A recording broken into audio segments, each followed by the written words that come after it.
Well, hello everyone, and welcome to my review of The Banshees of Inisherin.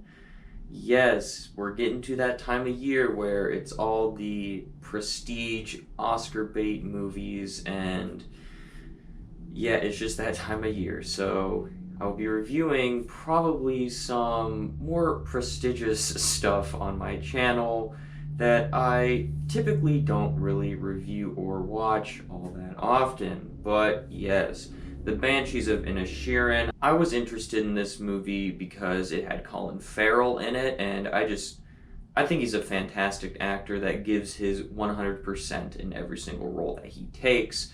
And so, yeah, I was like, Colin Farrell, that's intriguing enough for me to go see this movie. Um, I never saw a trailer for this movie. I had heard a little bit of the plot synopsis of this film, but I basically went into this movie blind, so yes. What did I think about the Banshees of Inisherin? You are about to find out. So as always, we're going to start right off with the positives, and I think the biggest positive in this movie is the performances here. I mean, Colin Farrell, like I previously said, always gives a good performance no matter what movie he is in. I love seeing him in everything he is in. You got Brendan Gleeson in here, who I know from the Harry Potter movies as Mad-Eye Moody, and so I didn't realize that he was going to be in this movie. And when he popped up, I was like, he looks familiar, and then he spoke, and I was like, okay, that's where I know him from. So yeah, I thought he did a phenomenal job. And then you also got Carrie Condon in here, who also gives a really good performance, trying to be like the voice of reason between our two main characters here. So all around, I thought all three of those leads in the movie did a very good job. Also, for not knowing anything about this movie going into it, I was actually really surprised at how genuinely emotional and heartfelt that the story of this movie was. For those who aren't aware, the story of this film are two friends played by Colin Farrell and Brendan Gleeson. They've been friends for life basically, and then one day Brendan Gleeson just decides he doesn't want to be friends with Colin Farrell anymore, and the whole movie is just this escalating tension between these two characters of them just going farther and farther of trying to, well, Brendan Gleeson trying to prove that he doesn't really want to be Colin Farrell's friend anymore, and Colin Farrell just keep going farther and farther to figure out an answer for why Brendan Gleeson doesn't want to be his friend anymore. So I just thought the story to that was all really good, and it was really portrayed quite nicely. I also thought the themes of this movie were actually pretty good. I know I usually don't talk about that in my reviews, but I really thought that they were really good in this movie. Where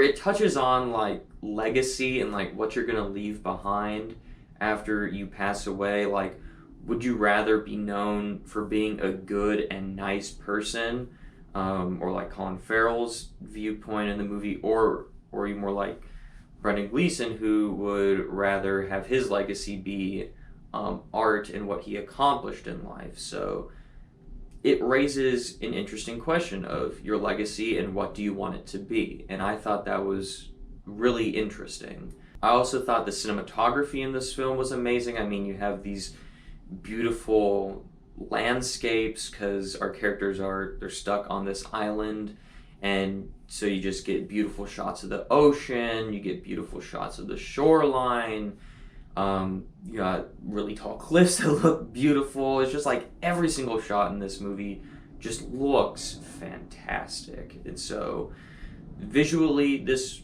movie was beautiful to look at. I also thought the score to this movie was pretty good. There's not a whole lot of music in the movie. A lot of the movie, there's just not a whole lot of music, but when there is score to this movie, I thought it was really fitting to our story, our time period our story takes in, and just fit the overall setting of the film. And now we're going to move on to my mixed aspects, which I have two mixed aspects, and they're extremely small nitpicks. My first mixed aspect is going to be Barry Keoghan's character. Now, this is a guy that I've seen pop up in quite a few movies over the past few months, and I think is a very good actor, and I think what he delivers in this film is very good. It's just I found his character pretty irritating in the beginning half of the film, but the more time that we spent with his character, I began to like him more and more. So maybe if I rewatch this film in the future, this wouldn't be an issue anymore. It's just when we're first introduced to his character, he just irritated me. And it took about halfway through the film for me to finally get on board with his character and like his character and understand what his character was trying to do and portray and all that fun jazz. But yes, as far as the performance goes, he definitely nailed what they were trying to go for. It's just he was a little irritating for me in the first half of the film. And then the other mixed aspect I would like to discuss with this film is going to be the actual ending. Without getting into any spoilers whatsoever about the movie, but the ending is kind of abrupt. There's no other way to put it. The ending to this movie is quite abrupt, and it's a little bit unsatisfying.